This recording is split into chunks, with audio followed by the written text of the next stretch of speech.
Ça fait plusieurs fois que je vois passer des interviews de Timothée Chalamet qui parle français et je me suis dit que son français s'était assez amélioré et que j'entendais même peut-être une pointe d'accent québécois. Dans cette vidéo, c'est ce qu'on va analyser ensemble. Salut, salut, salut et bienvenue dans un nouvel épisode de French Mornings. Je suis Elisa et sur cette chaîne, je vous aide à améliorer votre français et à parler de façon plus naturelle. Aujourd'hui, on va analyser plusieurs vidéos de Timothée Chalamet qui parle en français et on va voir comment son français a évolué au fil des années. C'est super intéressant, il a vraiment progressé. Alors, prêt?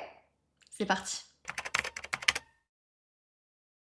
Avant de commencer, je vous informe que si vous voulez améliorer votre prononciation en français, vous pouvez télécharger gratuitement mon guide de prononciation française. Le lien se trouve dans la description. Vous avez juste entré votre email dans le formulaire et vous recevrez le guide gratuitement dans votre boîte mail.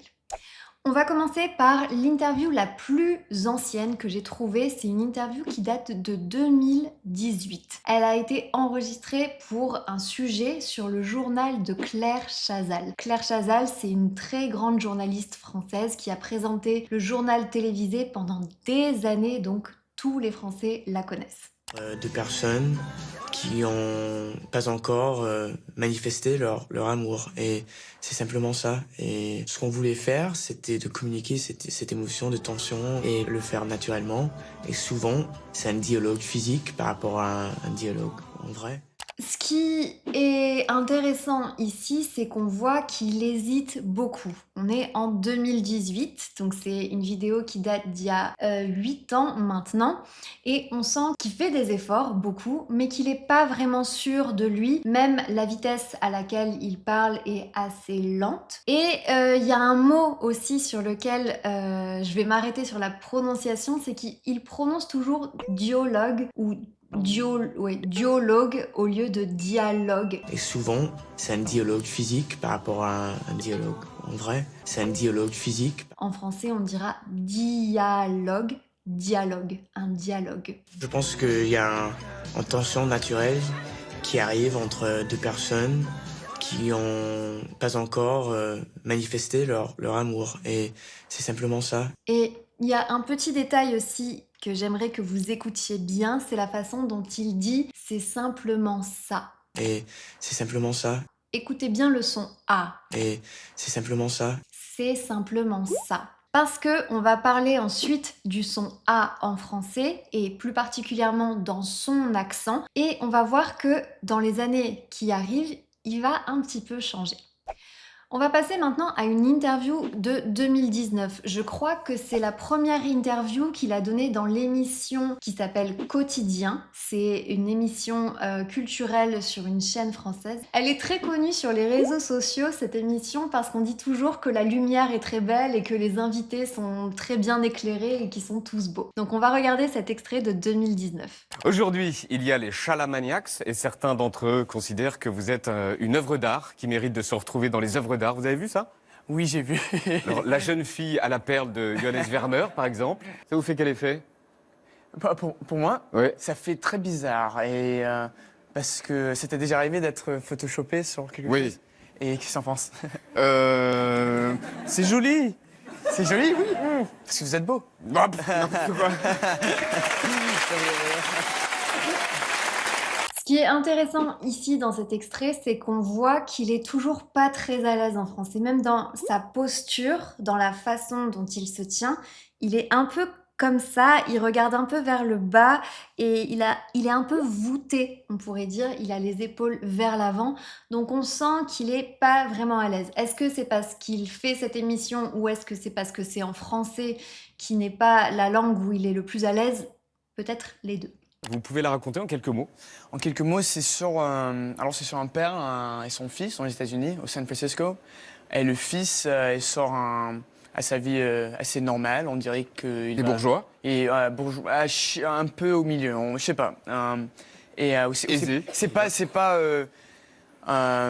c'est pas le détail essentiel au film.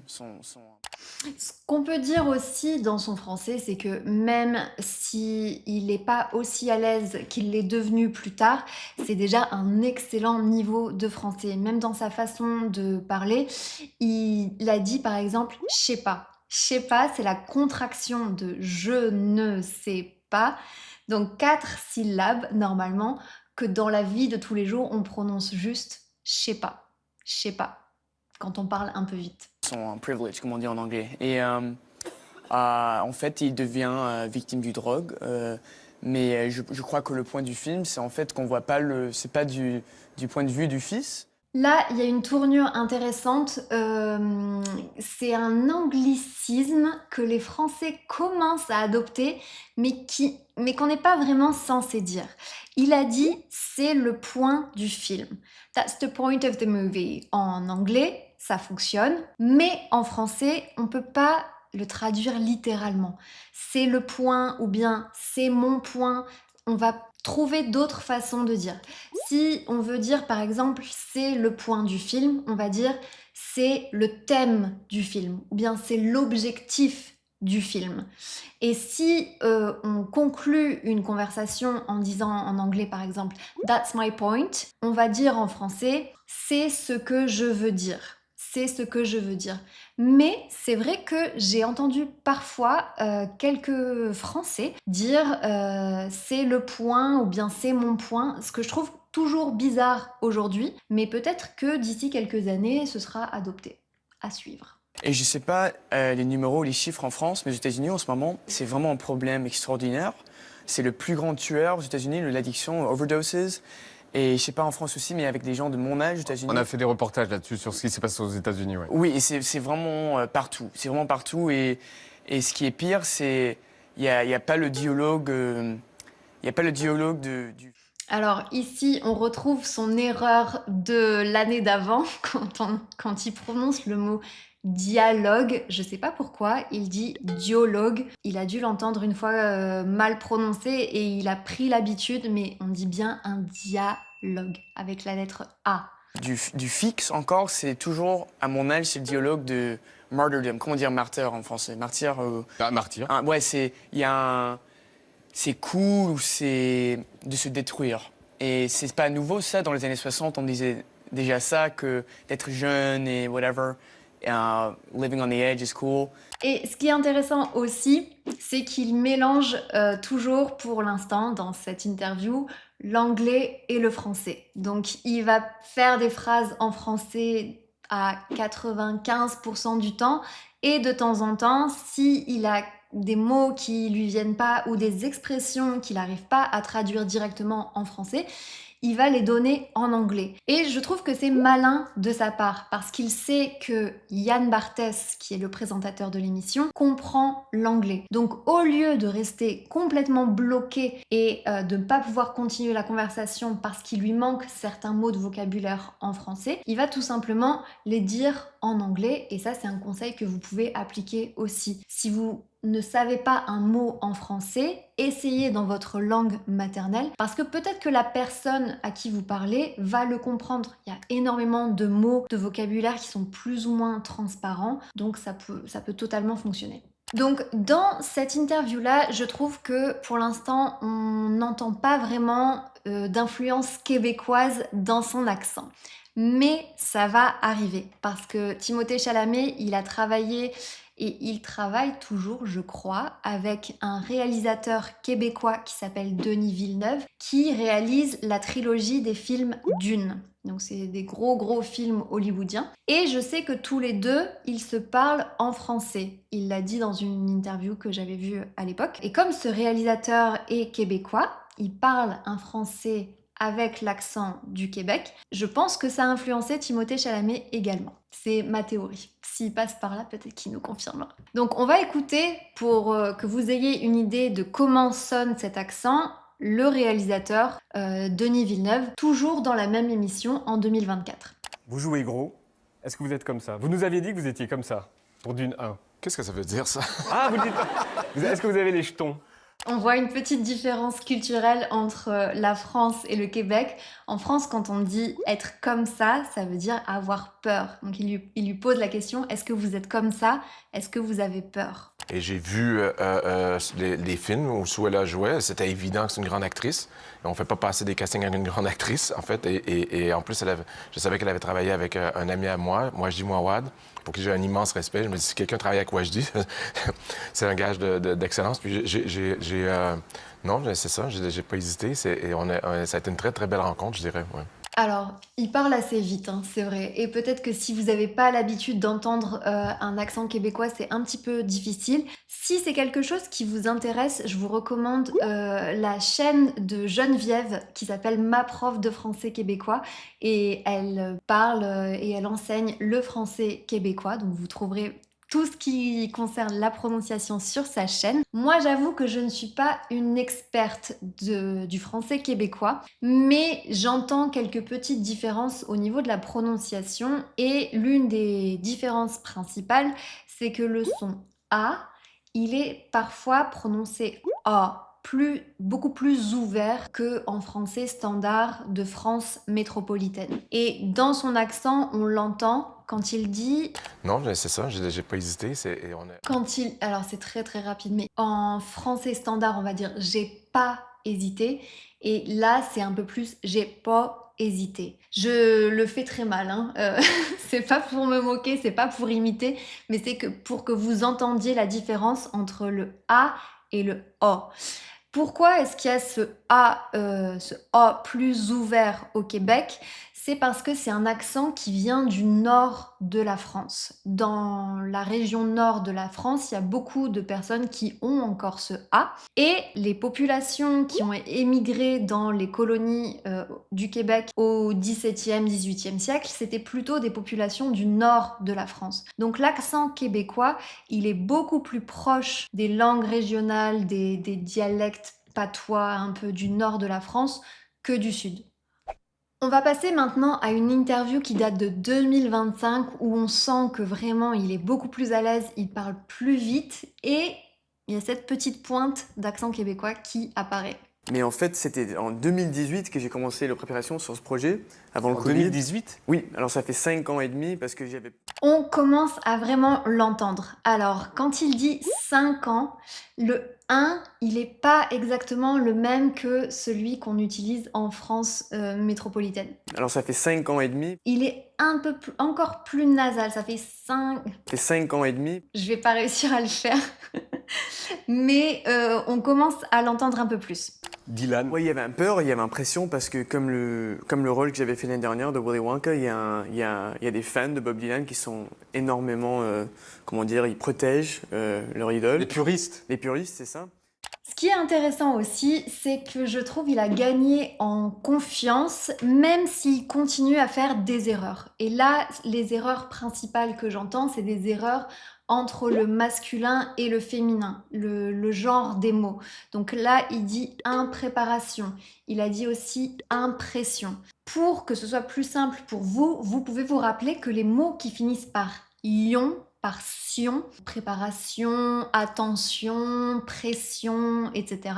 C'est toujours des mots féminins. J'ai pas d'exception en tête, une exception, mais je pense qu'on est sur du 100% ou presque. Et lui, donc, ce qu'il a choisi de faire, c'est finalement de pas se prendre la tête, de pas s'occuper du genre des mots et de tout mettre au masculin. Finalement, ça fonctionne, on comprend tout à fait ce qu'il dit. C'est juste que c'est des petites erreurs. Où j'ai appris comment je veux vivre ma vie comme artiste et comme homme et comme personne à cause de cet homme-là. Et là, l'expression, elle est typique québécoise.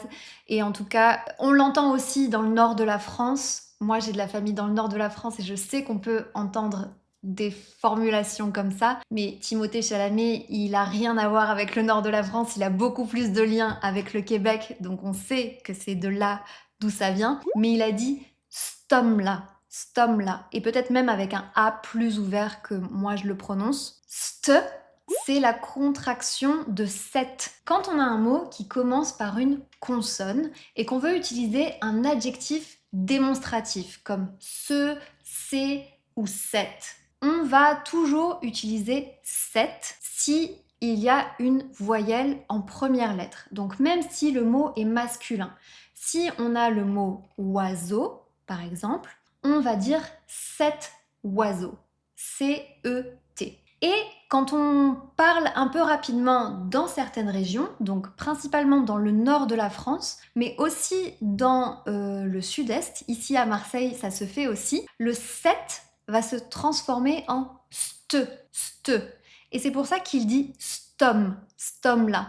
Et ça, c'est très très courant aussi au Québec. On va pas toujours dire cet homme-là. S'il y a des Québécois qui regardent la vidéo, dites-moi si je me trompe. Mais le fait de contracter cet en ste, c'est très très courant. Et je pense que c'est de là d'où ça vient. On va terminer avec un extrait qui date de 2026, donc c'est vraiment son niveau actuel de français. Et je trouve qu'il a une petite réflexion intéressante dans cette interview. Toujours chez Quotidien, je pense qu'ils sont devenus vraiment très amis avec Yann Barthès. Non mais justement, quand Gwyneth Paltrow demande à ton personnage ce qu'il compte faire si ça ne marche pas, tu réponds... Tu le sais ou pas? That doesn't even enter my consciousness. Ça m'effleure même pas l'esprit. Oui, c'est ça. Bah, je savais pas en français. Hein. Mais Ça m'effleure même pas l'esprit. oui, j'ai jamais entendu ce mot, n'effleure. Effleurer. Effleurer. Effleurer. Effleurer, ouais, non. Ça n'effleure même pas l'esprit. Ok. Il n'a pas très bien expliqué le mot effleurer. Effleurer, ça veut dire toucher très délicatement. Par exemple, on effleure la peau. Ça vient certainement du mot fleur. Les fleurs, elles sont très délicates. Donc si on les touche, c'est vraiment du bout des doigts pour pas les abîmer. Même aujourd'hui, à 30 ans, ça serait difficile à me dire à 17 ans ou à 20 ans, ouais, vas-y, barre-toi d'université et va à fond dans l'acting. Mais je suis content que j'ai fait ça et là, j'arrête pas. Là, on entend vraiment dans cette série de mots, je suis content que j'ai fait ça, oh, c'est vraiment le A ouvert du nord de la France et du Québec. J'ai honte maintenant de parler en anglais quand je parle français parce que j'ai vu quelques vidéos. T'as vu ces vidéos ils se moquent de moi en disant ouais, il parle en français, c'est cringe quand il va en anglais, quand il parle français. Alors maintenant, quand je parle, j'imagine déjà le TikTok qui se moque de moi, mais bon. Tu te rends compte? Je trouve que c'est vrai qu'on ne se rend pas toujours compte de la médiatisation que ces personnes peuvent connaître et de la pression que ça doit être souvent.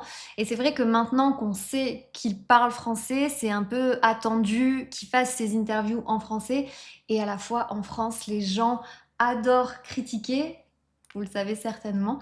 Mais vraiment, je trouve que ça se voit que son français s'est amélioré vraiment et qu'il se sent beaucoup plus à l'aise. Je ne sais pas s'il a peut-être plus de vocabulaire qu'avant.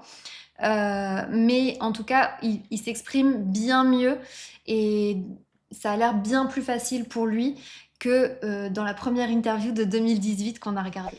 Merci à tous d'avoir regardé cette vidéo. Si vous voulez améliorer votre prononciation en français, n'oubliez pas de télécharger mon guide gratuit. Le lien est dans la description et je vous dis à très bientôt.